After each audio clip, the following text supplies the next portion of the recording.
All right, I'll head it up. Coach, 92 shots, a lot of shots you guys put up. Obviously, when you look at that, you outshot the team, Wisconsin, by 20.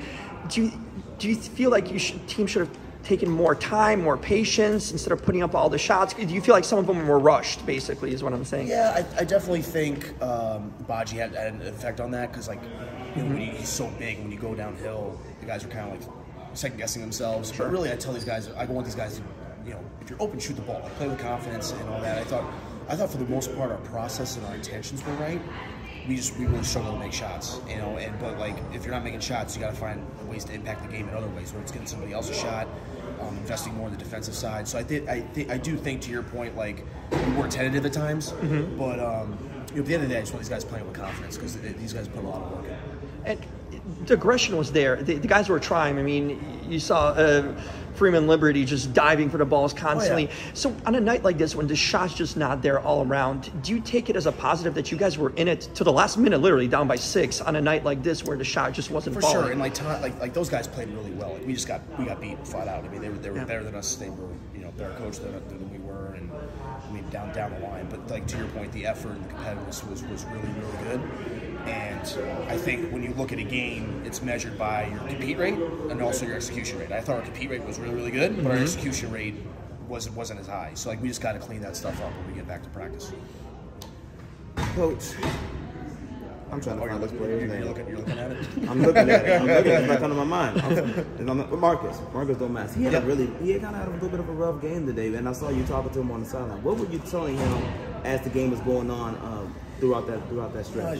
That's just these guys was after the game, like, in a G League season, NBA season, there's going to be highs, there's going to be lows. And if you go ride the highs and you go ride the lows and go to those places, rather than being even keel, like, you're going to drive yourself crazy. So just try to instill some confidence in him, you know, try to love up on him a little bit, because he's put in a lot of work. You know, but we have another practice and we'll have more games to come, so he has a chance to respond. And now 8 games in, obviously, new team, you're still building chemistry. What have you learned about this team now compared to the first game of the season so far?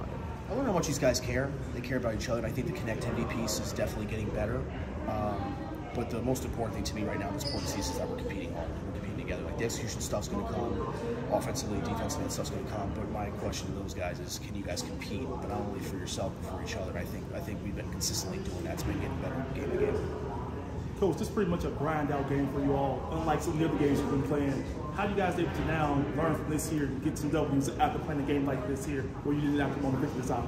You just got to trust your process, you know, and like, there's a lot in this game you can control and can't control, but the most important thing to me is if our process is right. If our process was right, like it was tonight, I thought, like, you know, we got downhill, we shared the ball, and, you know, sometimes our shots go in, but if our process is right, like, and we're moving the ball, like, you got to trust the next one's going to go in, you know, so, but overall for the game, I was really pleased with that, so it's something to build on. And talk about the defensive side of the ball. You emphasized that that's something you want to see this team do better at, and be locked in when it comes down to the defensive effort. You guys got that tonight, you know. Right. If you can see scoring this, what did they score tonight? 86 points. Yeah. And we still lost by 9. Like, it's amazing. You know what I mean? Like, that's like the #1 defensive rate in the league. But you know, and that's the beauty of the G League. You find ways to get better, and I really feel like we invested a lot in the defensive side, and you know, we're showing growth in that area. So we just got to keep going. And one of the areas I did see a lot of growth in, Coach, is the transition defense. I mean, you guys are making sure that you weren't giving up fast break layups. Right. You were all getting back. Talk about that part of the game and how that's going to continue to help you all the way down the road. Well, your transition defense to me is based on how well you're executing offensively. Like, if you're taking bad shots and you're turning the ball over, like, the team's going to be living in transition. So I really feel like it's been a point of emphasis for us to value the possession piece, take care of the ball, shoot the right shots. And I feel like they've done a conscientious effort in doing that. And I feel like, you know, when you execute those things and do those things, you get to keep the other team out of transition.